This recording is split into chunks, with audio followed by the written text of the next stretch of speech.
हाँ? लेकिन देखिए यहाँ पे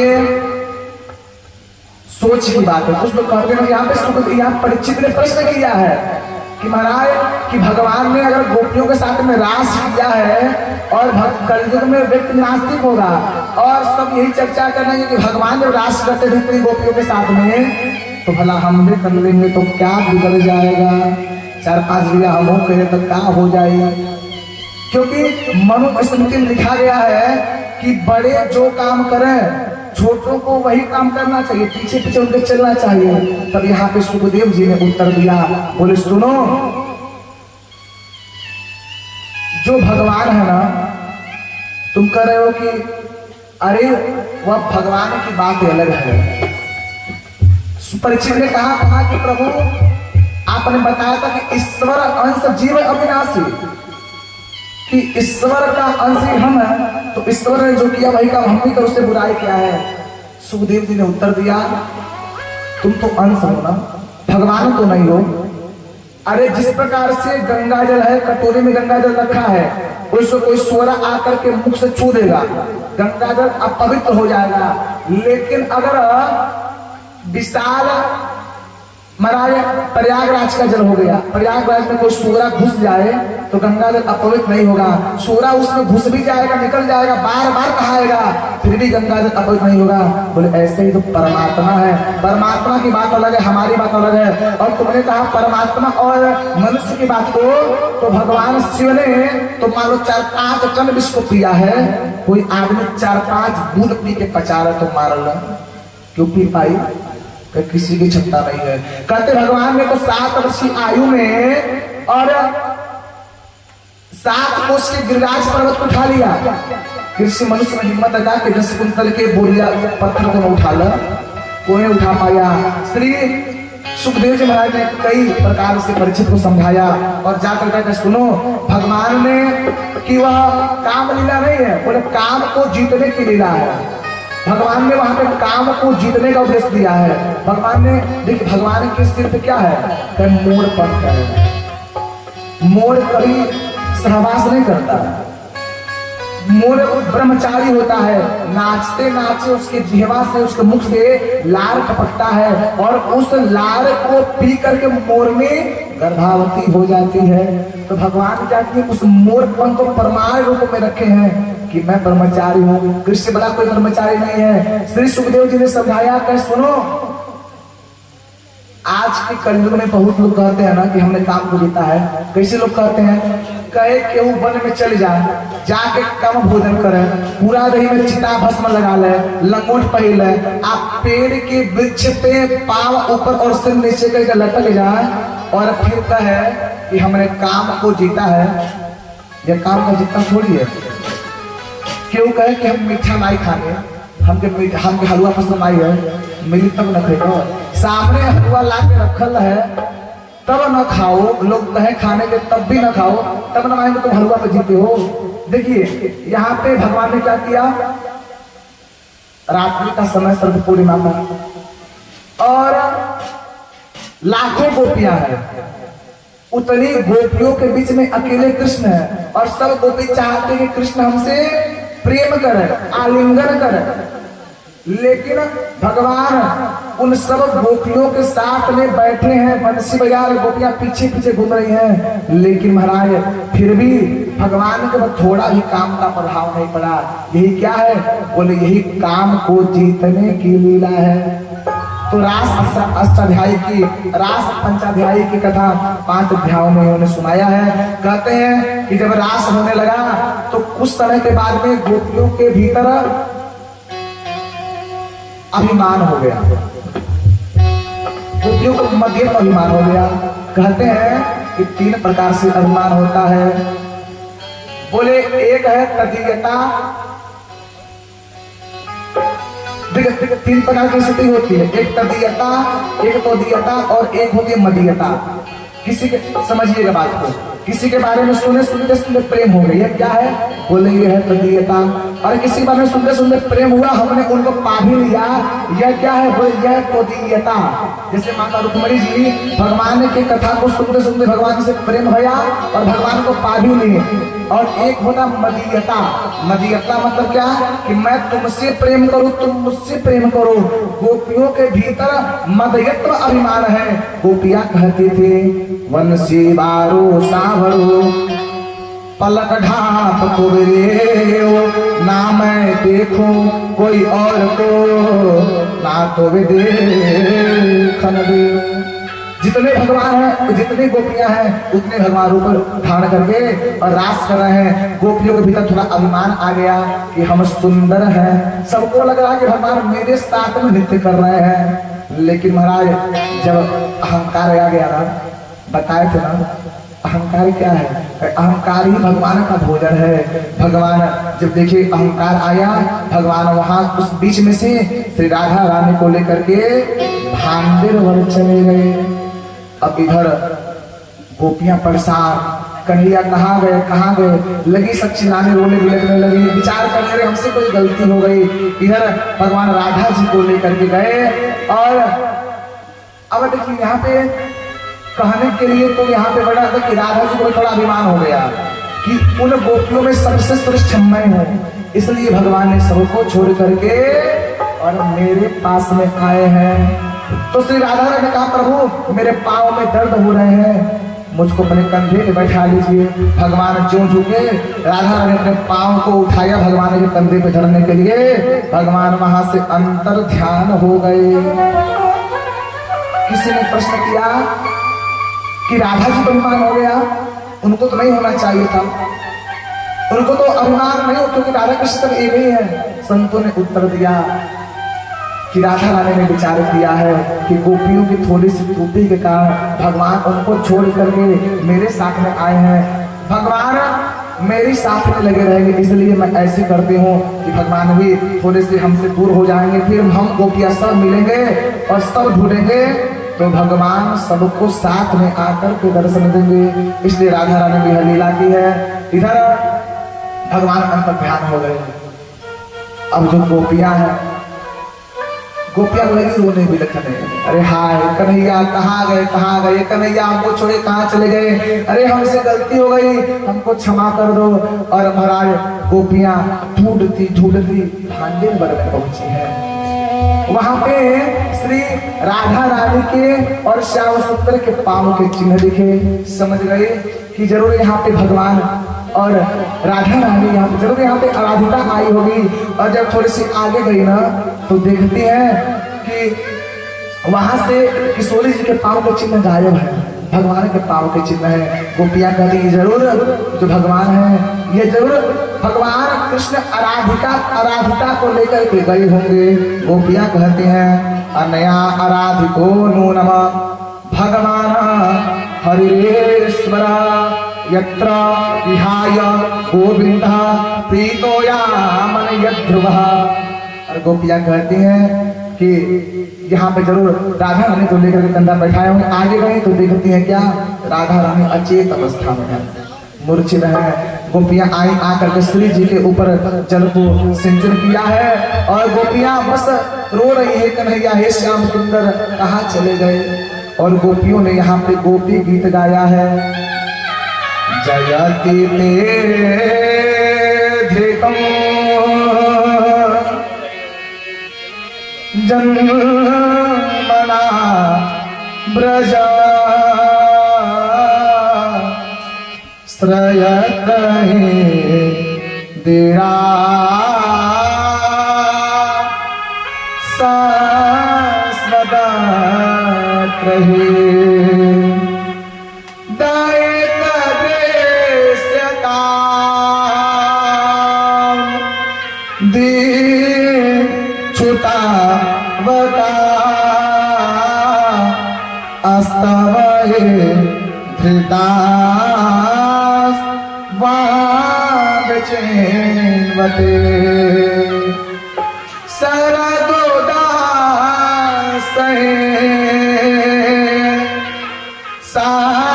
साधुजातस सर श्री जो तारा श्री मुखा दिशा। सब गोपियां जाकर के सब उन्होंने हे गोविंद कहाँ चले गए, क्षमा कर दो, चले आओ गोविंद चले आओ, गोपाल चले आओ, गोविंद चले आओ, गोपाल चले आओ, गोविंद चले आओ, गोपाल चले आओ, गोविंद चले आओ, गोपाल चले आओ, गोविंद चले आओ, गोपाल चले आओ। मेरी नैया लगा दो पार, हरि आ जाओ एक बार। तेरी नैया लगा दो पार, हरि आ जाओ एक बार। आजा रे, आजा रे, आजा रे, आजा आजा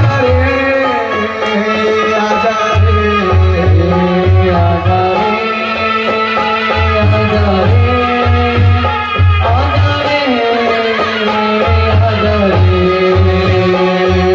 रे,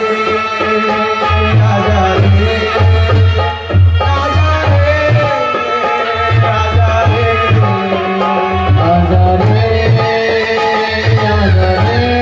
आजा रे, आजा रे, हरे आ जाओ, हरे आ जाओ, हरि आ जाओ, हरि आ जाओ।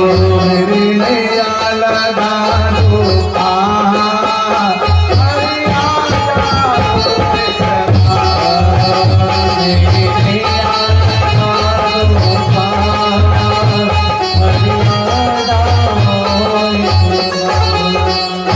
सब गोपियां यही श्याम सुंदर। अरे तुमको अगर इसी प्रकार से मेरे भीतर प्रेम की वेदना जागृत करके तुमको अगर हमको छोड़ करके जाना ही था तो हे कन्हैया, तूने विषय जलाप याद व्याध राजसाल, तुमने हमारी इतनी रक्षा क्यों की? जब तू छोटा था उतना राक्षसी आई, तीरावट बड़ा असुर आया और भयंकर आदि आई, तूने उससे हमारी रक्षा की। कालिया नाग के विष से तुमने हमारी रक्षा की। जब वन में आग लगे तूने मेरी आगों से रक्षा की।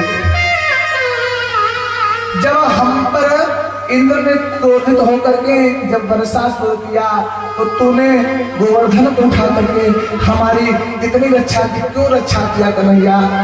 अरे तू हमको मर जाने दिया होता, अरे हम उस इंद्र के बरसात के जल में डूब करके मर जाते, कम से कम आज तेरी याद में रोना नहीं पड़ता।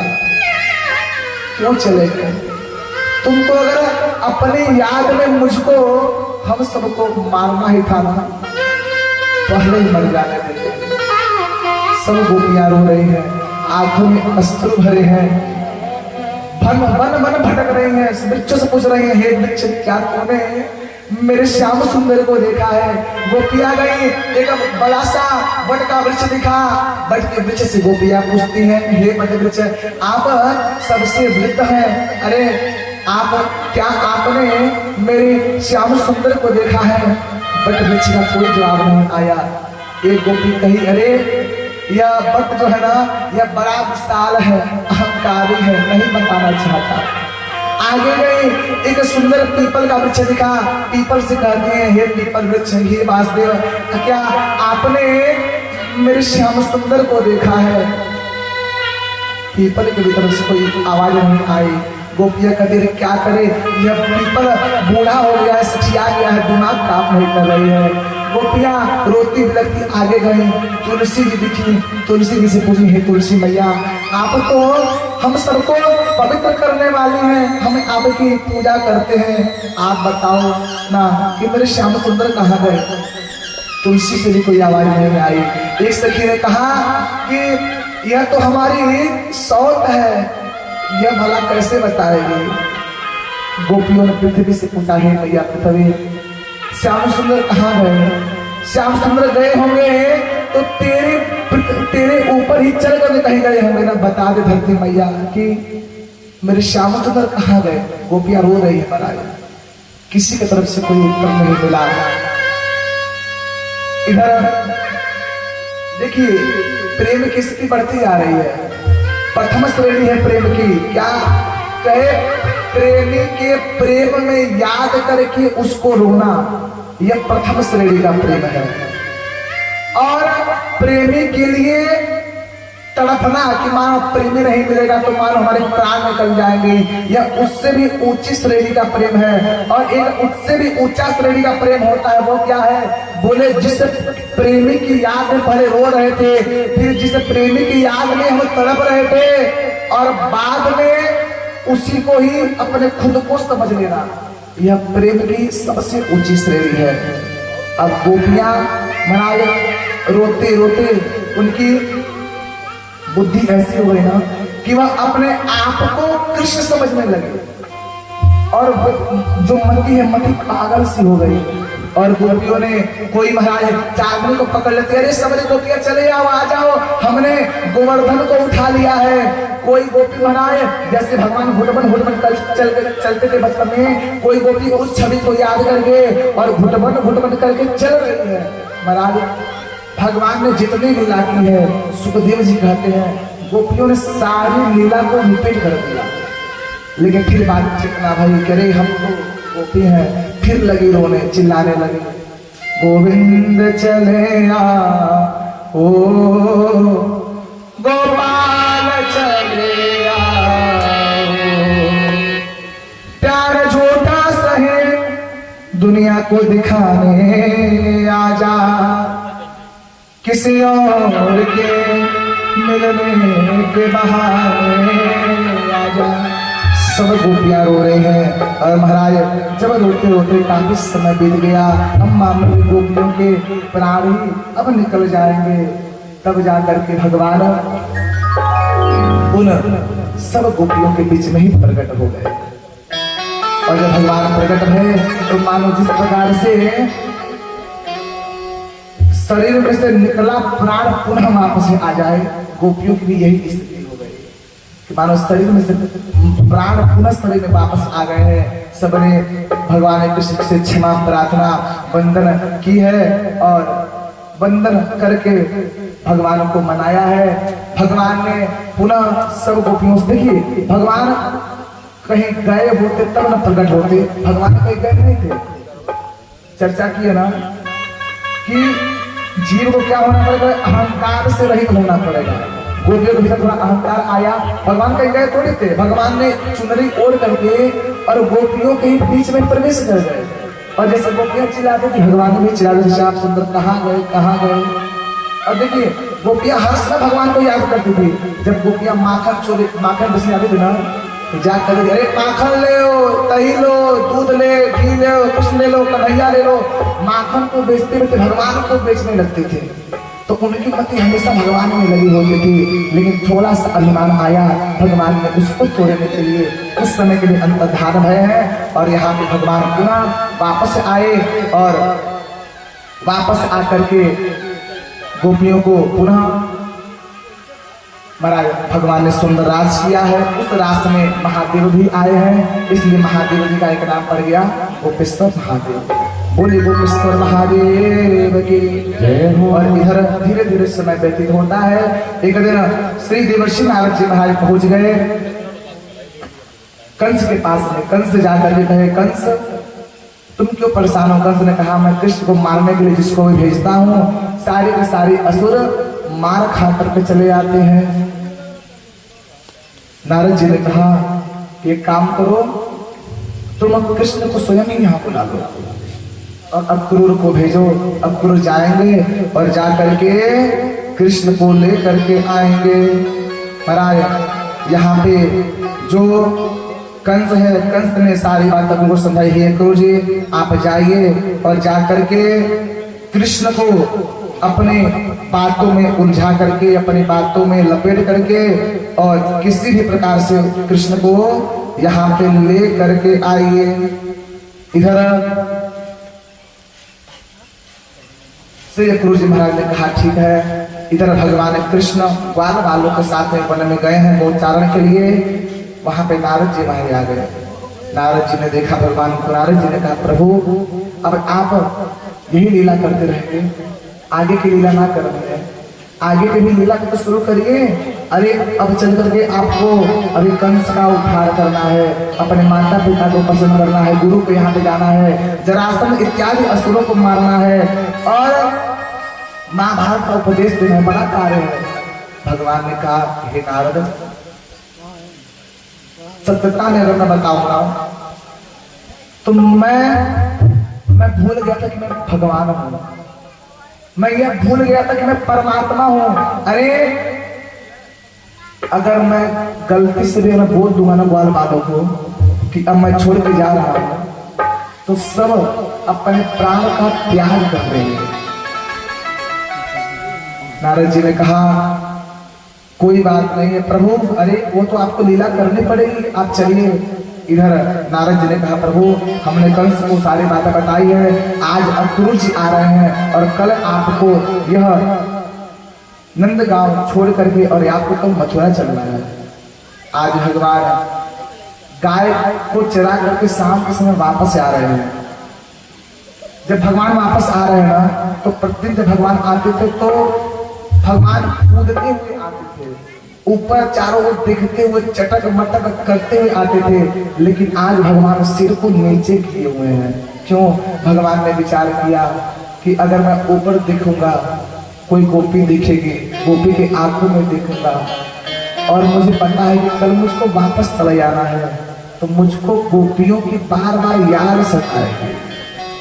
जिस प्रकार से किसी कन्या का जब विवाह होता है और जब उसके विदाई का समय आता है ना तो वह 2-3 दिवस पहले से अपने घर के लोगों से, भाई से, माता पिता, ताऊ से आंखें मिलाना छोड़ देती है। अचानक परिवर्तन हो जाता है तो वो पूछता है कि आखिर ऐसा परिवर्तन क्यों हुआ है। परिवर्तन का एक है, कन्या सोचती है कि अगर मैं बार बार अपने पिता को देखूंगी, अपने भाई को देखूंगी, माँ को देखूंगी, जाने के समय भी बड़ी याद सताएगी। इसलिए अपने भीतर से और चूंकि अपने आंसू को छिपाती है, भीतर जाकर के बनाए रोती है लेकिन बाहर नहीं दिखाती और कभी कभी बाहर रोनी पड़ती है महाराज। और यहाँ तक जब विवाह होता है ना, जब विवाह मंडप जब कन्या बैठती है और जब कन्या का पिता कहता है वर से ये कन्या रोपी रत्न तुम्हें हम आज समर्पित करते हैं, निज हृदय का प्यारा टुकड़ा हम तुमको अर्पित करते हैं। महाराज जब इतना होता है ना कन्या रो पड़ती है। आज भगवान को वही दशा। सोचिए किसी मनुष्य से इतना लगाव हो गया हो तो भगवान से भला जिन गोपियों का लगाव कितना लगाव होगा।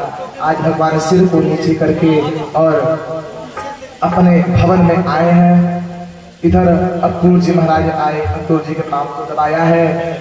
गांव में सारी बातें फैल गई कि आज मथुरा से कोई रथ आया है और लगता है कि कृष्ण कल हम सबको छोड़ के चले जाएंगे।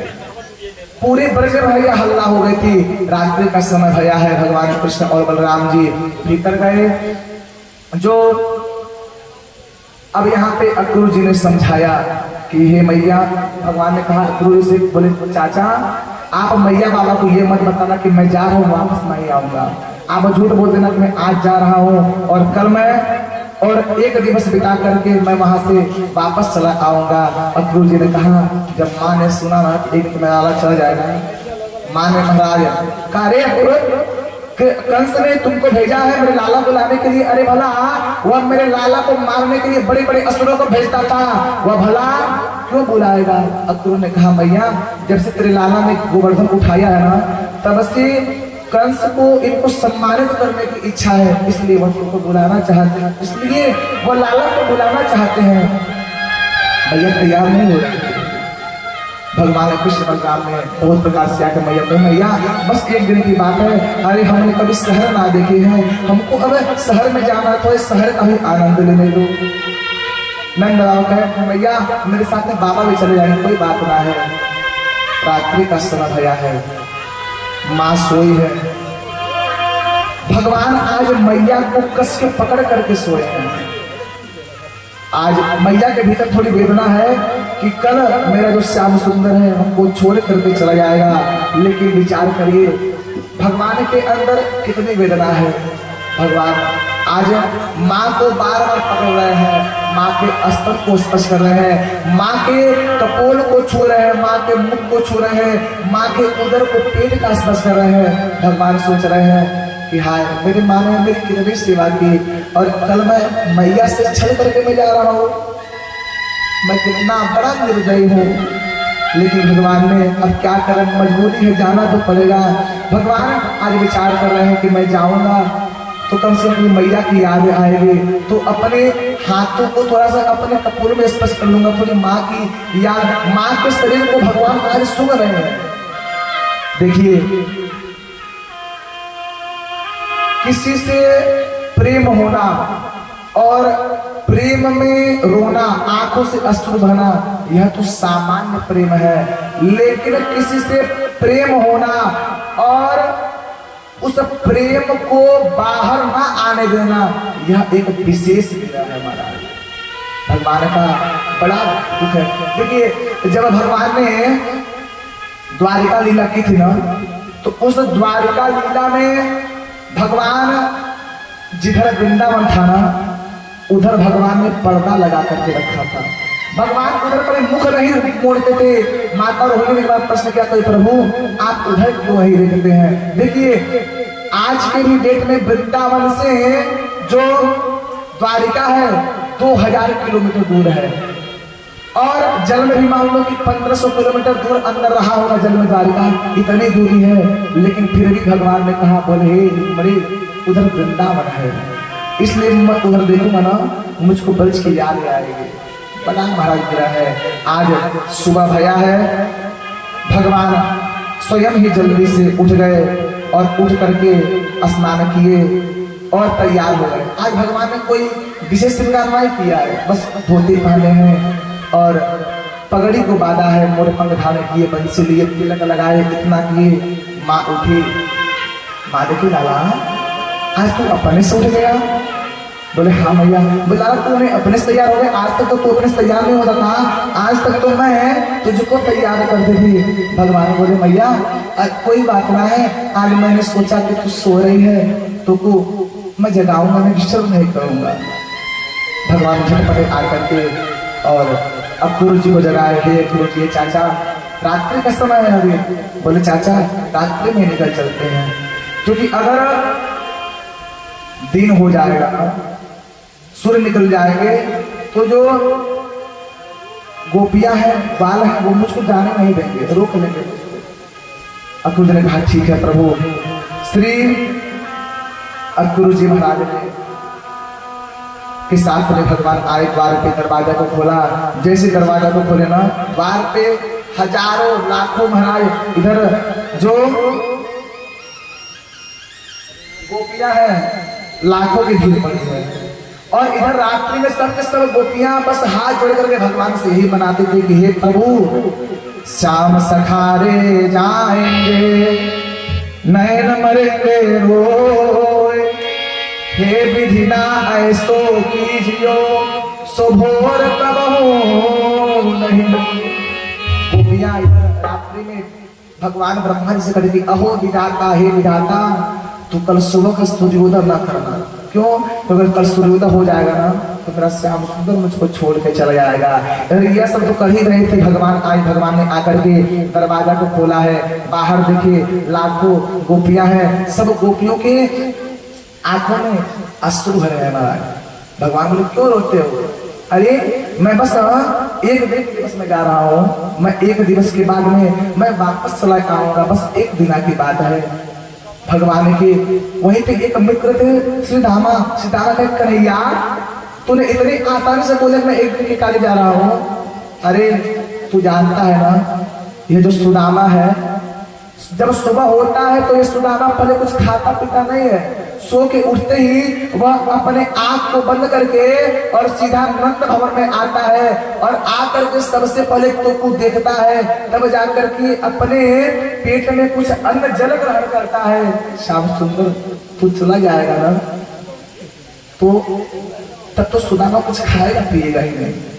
इधर गोपियां रो रही है, भगवान सबको आकर के समझाए, ये गोपियों मत रो, अरे बस एक दिन की बात है, एक दिन के बाद में मैं वापस चला आऊंगा। गोपियां कहते हैं कन्हैया राधा जी आए। राधा जी ने कहा कन्हैया तुम झूठ बोल रहे हो, क्यों? क्योंकि परसों करते करते बीत जाए कई बरसों। अरे कन्हैया तुम झूठ बोल रहे हो, अरे तुम कह रहे हो कि मैं बस एक दिन के लिए जा रहा हूं, लेकिन तुम झूठ बोल रहे हो। तुम आज जा रहे हो लेकिन तुम फिर कभी नहीं आओगे। देखिए जो गोपियां ना, गोपियों का इतना प्रेम है ना, गोपियां जब भगवान बाल लीला करते थे ना, गोपियां बहाना लेकर के इनका दर्शन करने आती थी। भला जो गोपियां बहाना लेकर के दर्शन करने आती थी, आज भला 2 दिन बिना भगवान को देखे कैसे रहेंगे? कहते हैं कि देखे बिन कान्हा जब मन नहीं माना, आज इन आंखों से हमने ब्रह्म पहचाना है।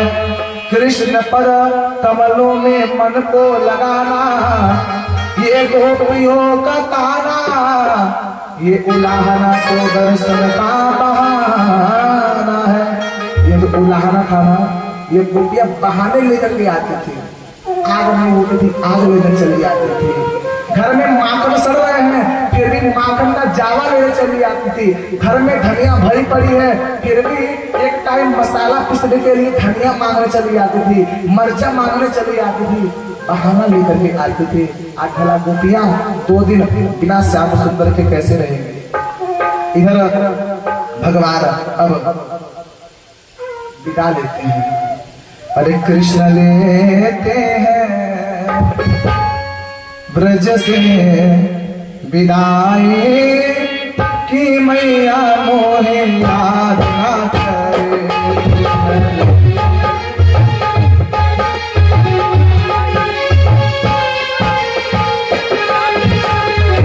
कृष्ण लेते हैं रो रो विदाई, कि मैया मोहे याद ना करे।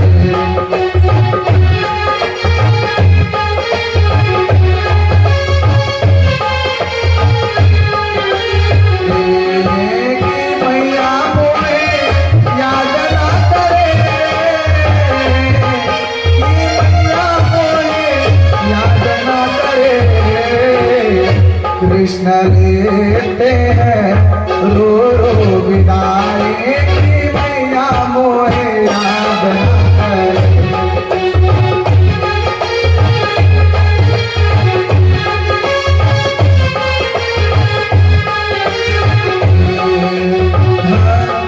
यज्ञ की आई खबरिया, जाना है हमें मथुरा नगरिया, जाना है हमें मथुरा नगरिया।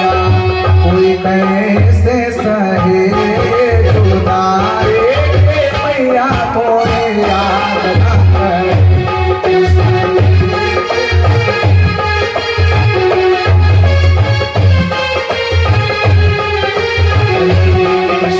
लेते हैं रो रो विदाई,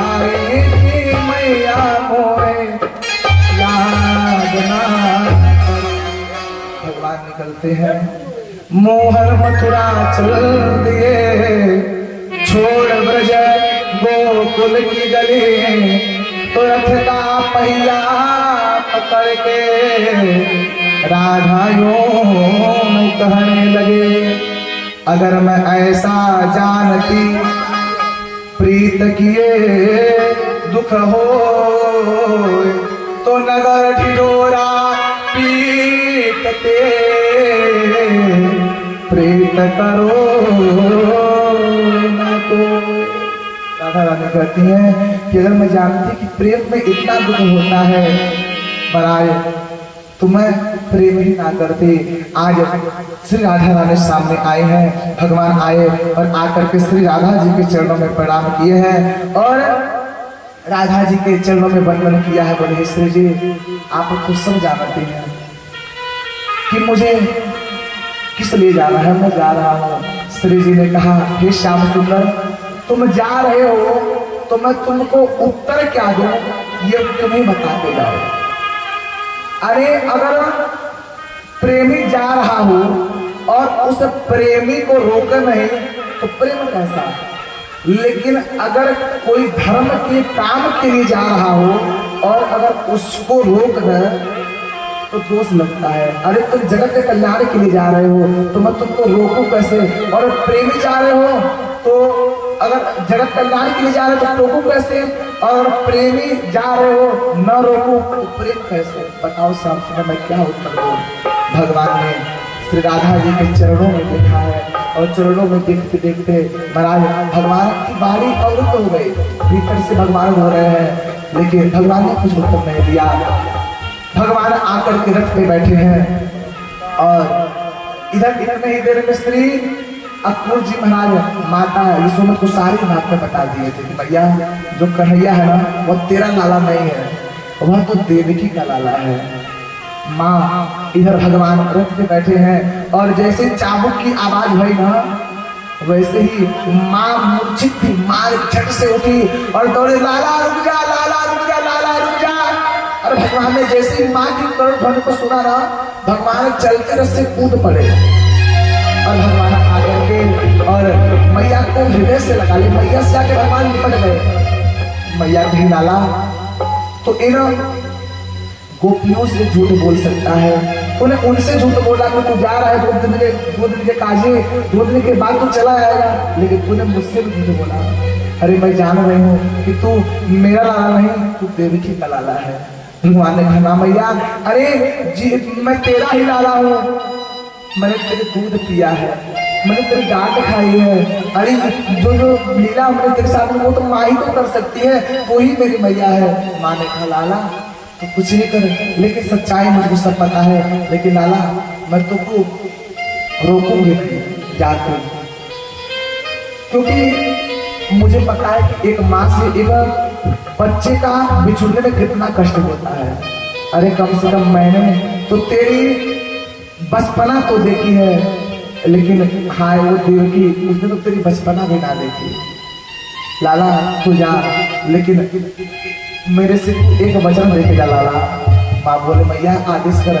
मैया ने कहा लाला हमने तेरे कान मरोड़े, हमने तेरे पीछे छड़ी लेकर के दौड़ाए, कभी कभी हमने तेरे को गलती से का झपट मारे भी दिया, तुझको हमने डांटा गाली दिया फटकारा, तुमको हमने उखल से बांधा। लाला मेरी एक बात माना, ये सब बातें देवी को मत बताना, क्योंकि देवी को पता चलेगा ना तो बड़ा उसको कष्ट होगा। भगवान का नाम भैया तुम मेरी मैया, तुम मुझको मार सके, तुम मुझको बांध सके, तुम मुझको सब कुछ कर सके, तो तुम मेरी मैया है। मैया ने कहा लाला फिर तुम मुझसे झूठ बोल रहा है। लाला मेरी एक बात मानेगा। भाव ने क्या कही लाला अब तुम मथुरा जाएगा और कंस को मार कर तुम वहां का राजा बन जाएगा। जब तू राजा बन जाएगा ना कम से कम मुझे अपनी दासी बना लेना। अरे कम से कम मैं यहाँ से तुझे दर्शन नहीं कर पाऊंगी, मैं तेरी दासी बनी रहूंगी ना, तो कम से कम जब तू कहीं जाएगा आएगा तो मैं तुमको देख करके मेरे जो नेत्र है ना नेत्र को आनंद मिल जाएगा। और लाला मैं एक तो टेंशन ना ले कि मैं दासी बनी रहूंगी, तू राजा बना रहेगा तो मैं किसी को बताऊंगी कि ये मेरा लाला है, नहीं मैं किसी से नहीं बताऊंगी। अरे बस तुम मुक्ति लेके चलना। भगवान बोले मैया तू नाच, मैं बोल रहा हूँ मैं परसों चला आऊंगा, मैं चला जाऊंगा, मैं बोल रहा हूँ ना। मैया ने कहा लाला तू अगर मुंह को नहीं लेके जाएगा ना तो मेरी एक बात मानेगा। मैया भगवान बोले क्या? बोल लाला जब तू सुनना कि यशोदा मरणासन में है, अब बिल्कुल मरने वाली है, तो कम से कम थोड़े से समय को निकाल करके चले आना। कम से कम मैं अंतिम समय में तो तू देख लूंगी ना तो मेरे जो प्राण है या चैन से निकल जाएंगे। भगवान ने महाराज मैया बहुत रोई, माँ इतना जब मैया मूर्छित हो गई, भगवान ने ग्वालों से कहा ग्वालों मैया को संभालो। ग्वालों ने आकर के मैया को पकड़ा है और भगवान इधर आकर के रथ पे विराजमान हो गए। अक्रूर जी विचार कर रहे हैं उस विधा को देख करके क्या करें, लेकर के कृष्ण को लेके जाए कि ना लेके जाए, क्या करें। भगवान भी कभी कभी विचार कर रहे हैं कि मैं विधाता क्यों हूँ, क्योंकि मुझको इतने ऐसे प्रेमियों को छोड़ के जाना पड़ रहा है। आज भगवान रथ पे बैठे हैं, रथ पर बैठ करके भगवान जाने लगे।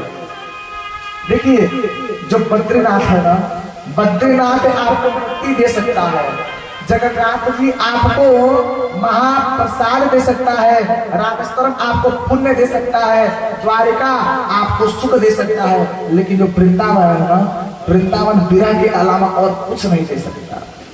क्योंकि वृंदावन मतलब विरह की वो नगरी ही है, पूरा विरह पड़ा है। जब भगवान गए गोवर्धन झुक गया, यहाँ तक कि जो जिस निधिवन में भगवान रास करते थे ना, वृक्ष सबने झुक गए। और हाय देखिए विरह कितना है कि आज भी अगर आप वृंदावन के निधिवन में जाएंगे तो सारे के सारे वृक्ष सीधा होते हैं, लेकिन जो वृंदावन के निधिवन का वृक्ष है ना वह नीचे झुका हुआ है। मानो आज भी निधिवन उसी श्याम सुंदर का इंतजार कर रहा है। फिर श्याम सुंदर जा रहे हैं, वाल चर्चा कर रहे, कन्हैया जाको अभी आएगो वो मेरे रह नहीं सकता है। एक ने कहा देखो कन्हैया तो जा रहा है। महाराज जब कन्हैया जा रहे हैं ना उस देर तक रथ दिखा, रथ गायब हो गई, धूल दिखा, धूल भी गायब हो गई, थोड़ी सी उसकी ध्वजाएं बस दिख रही थी। तब सब कहते हैं कोई घन श्याम से कह दो कि वो मथुरा ना जाए, वापस लौट के आए। सब हो रहे महाराज।